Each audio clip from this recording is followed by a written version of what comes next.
3 really bad criticisms of Monster Hunter Rise. Look, you can criticize anything you want for any reason you want. I'm not trying to take that away from you. You have that right. So I'm going to exercise my right to criticize your criticisms. Here are 3 really lame criticisms that I hear all too often about Monster Hunter Rise.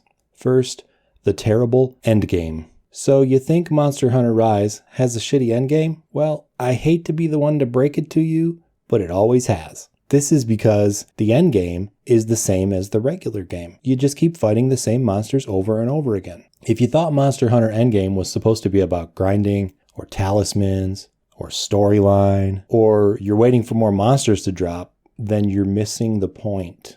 The endgame is actually defined entirely by the player. So if you think Monster Hunter Endgame is boring, then you're probably just a boring person. People will say endgame sucks because there's nothing to grind for. But then if there was something to grind for, they'd say all you do in endgame is grind. You can never satisfy a boring person with no creativity. No game has ever been made that will satisfy these people because what they really want is to watch TV. Now, if I had to guess what the Monster Hunter devs thought the endgame was all about, I think they'd say that it's about learning new weapons. And it really always has been about that. At some point, new monsters stop showing up. All your rewards are earned. All your talismans are awesome. The only thing left that you haven't done yet is learn a new weapon type. This is fundamentally what Monster Hunter is and always has been. And if you're looking for something else, you're probably looking for another game.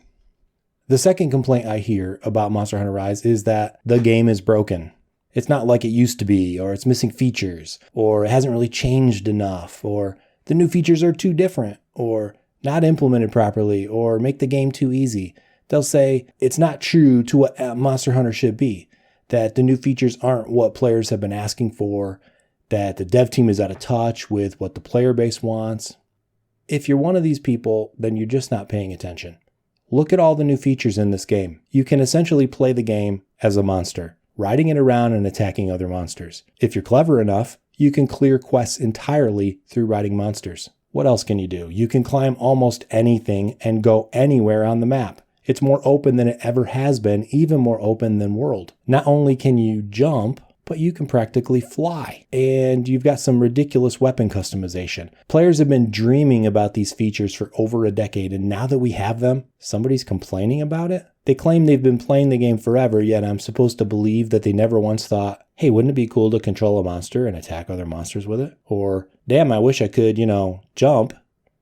How many people played Monster Hunter Tri and thought, damn, I wish I could go climb around on that giant pyramid. Wouldn't it be nice to design my own custom weapon? Well, guess what you can do now, folks? Rise is different from previous versions of Monster Hunter. That doesn't mean it's broken. That just means that it's different. It may not fulfill your personal fantasies of what you thought it would be, but it is the game that the devs wanted to make. And they are smart enough to give us a new experience each time.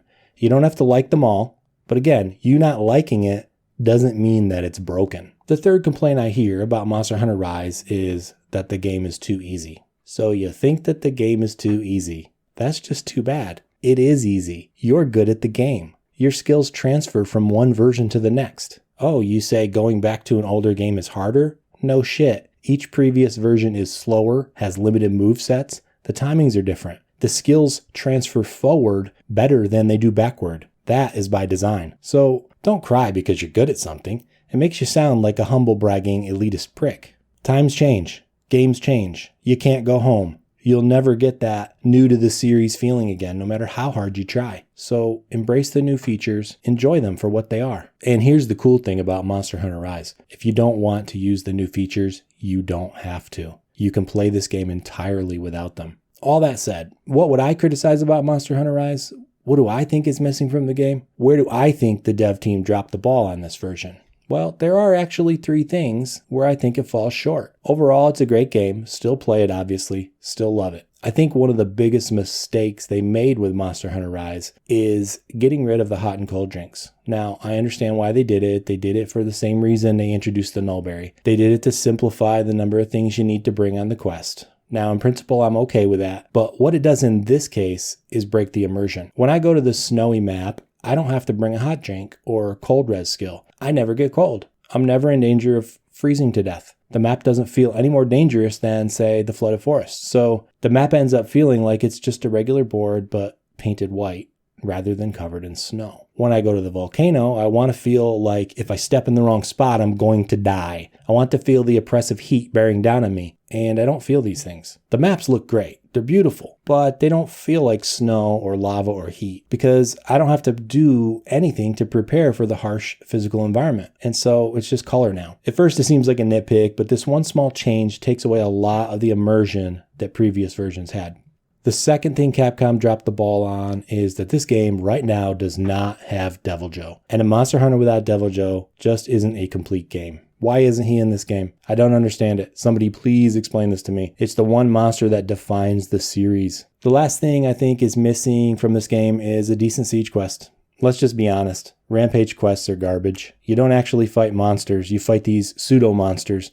They don't care to kill you. They don't even want to be there. They're not trying very hard. You have a gong that multiplies your damage by 10 times or something ridiculous. On paper, it seems like a good idea. Forcing monsters to run a gauntlet, having NPCs help you out, having ballistas and cannons. But they aren't even as strong as regular monsters, let alone leviathans or giant beasts that are some immense threat to anything. It's hard for me to feel like this is an epic battle. It's more like a shittier version of Plants vs. Zombies. I didn't really care for the siege quests in World, but they were head and shoulders above this garbage. Now, for the siege quests and Devil Joe, maybe you're thinking wait for G rank, but we had these in high rank in previous versions, so it's reasonable to expect them here. As I said at the beginning of the video, you have a right to criticize anything you want for any reason you want. That's fine. It doesn't mean your criticisms are valid. It doesn't mean you're making a good point. And a game isn't broken just because you don't like it. This game does stand on its own, and it is self-coherent. It works. And I do have 3 criticisms of the game, but none of them make me think that the game is broken. None of them make me think that it isn't a Monster Hunter game. None of them make me think that they shouldn't have made this game the way it is right now. I think there are certain things that can improve the immersion, and I think there are certain aspects of this game, certain new aspects of this game that add to the immersion compared to previous versions. Devil Joe being missing, it's kind of a hard pill to swallow. I am biased, I know that. He is my favorite monster, and I just gotta say, Basil Juice is not a satisfactory replacement. He seems to be the guy that shows up when